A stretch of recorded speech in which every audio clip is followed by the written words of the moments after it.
అఖండమండలాకారం వ్యాప్తం येन చరాచరం తత్పదం దర్శితం येन తస్మై శ్రీగురవే నమః. సదాశివసమారంభాం శంకరాచార్యమధ్యమాం అస్మదాచార్యపర్యంతాం వందే గురుపరంపరాం. గురుబ్రహ్మా గురుర్విష్ణు గురుదేవో మహేశ్వరః గురు సాక్షాత్ పరబ్రహ్మ తస్మై శ్రీ గురవే నమః. నిత్యానందం పరమసుఖదం కేవలం జ్ఞానమూర్తిం విశ్వాతీతం గగనసదృశం తత్వమస్యాదిలక్ష్యం. ఏకం నిత్యం విమలమచలం సర్వధీ సాక్షిభూతం భావాతీతం త్రిగుణరహితం సద్గురుం తం నమామి. ఓం సహనావవతు సహనౌ భునక్తు సహ వీర్యం కరవావహై తేజస్వినావధీతమస్తు మా విద్విషావహై. ఓం శాంతి శాంతి శాంతి. గురుదేవ, నిన్న అవిద్య, కామ, కర్మ, ఫలానుభవ 5 చెప్పుకున్నాం. ఈ ప్రపంచంలో ఈ 5 జీవత్వం. పెట్టేసావా అంటే దీన్ని జీవత్వం అన్నారు. ఈ 5 మిశ్రమమే సంసారం. వేరే సంసారం అంటూ అసలు ఏం లేదు. ఈ 5 కలయిక సంసారం. అంటే నేను పరమాత్మను అని తెలియకపోబట్టి, నేను పరమాత్మనని తెలిస్తే అసలు కామమే లేదు. ఇప్పుడు ఈ ఇల్లు ఇంకొకళ్ళది అని తెలిస్తే ఈ ఇంట్లో వస్తువులు బాగున్నాయి నాకు కావాలి అని నీకు అనిపిస్తుంది.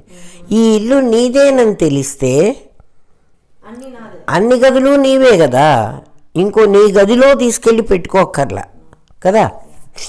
ఈ ప్రపంచం అంతా నేనేనని తెలిస్తే, నాది కాదు నేనే అని తెలిస్తే నువ్వు ఇక ఏ వస్తువుని కోరవు. ఎప్పుడైతే నీకు కోరిక ఉండదో, కామం ఉండదో, కర్మ చేసే పనే లేదు. కోరిక ఉంటే కదా నువ్వు కర్మ చెయ్యాలి. అన్నం తినాలి అన్న కోరిక ఉంటే, అంటే ఆకలి అవుతోంది అని నీకు అనిపిస్తే అన్నం తినాలి అని కోరుకోవాలి. ఆ కోరిక ఉంటే నువ్వు ఏదన్నా తినడానికి దొరుకుతుందా అని వెతుక్కోవాలి. నువ్వు వెతుక్కోవడం కర్మ. అక్కడ ఉండకపోతే నువ్వు వండుకోవాలి.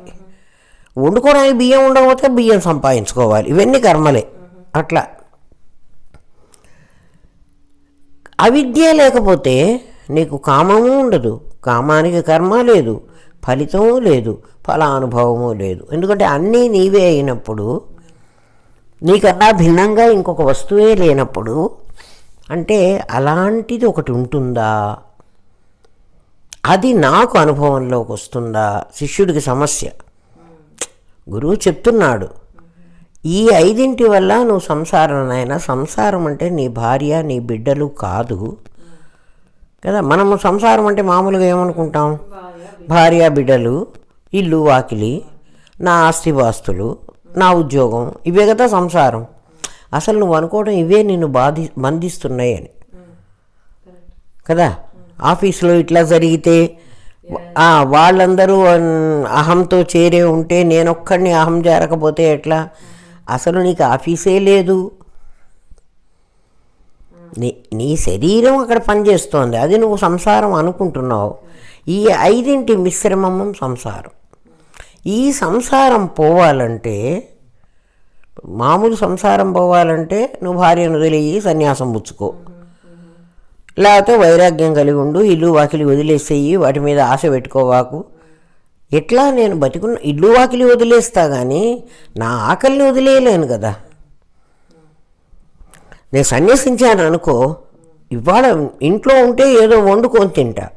సన్యాసం పుచ్చుకున్నాను అనుకో, ఆ అమ్మ పెడుతుందా, ఈ అమ్మ పెడుతుందా, ఎవరు వంకాయ కూర పెడతారు, ఎవరు పప్పు పెడతారు, ఎవరు రిచ్ పొంగల్ పెడతారు, నాకు ఆశ. మరి నా ఇంట్లో నాకే ఉందనుకో, నేనే వండుకుని తింటా కదా, ఎవరో పెట్టక్కర్లే. సంసారి కంటే సన్యాసికి ఇంకా కూడా బరువు బాధ్యతలు ఎక్కువ ఉన్నాయి. సన్యాసం పుచ్చుకుంటే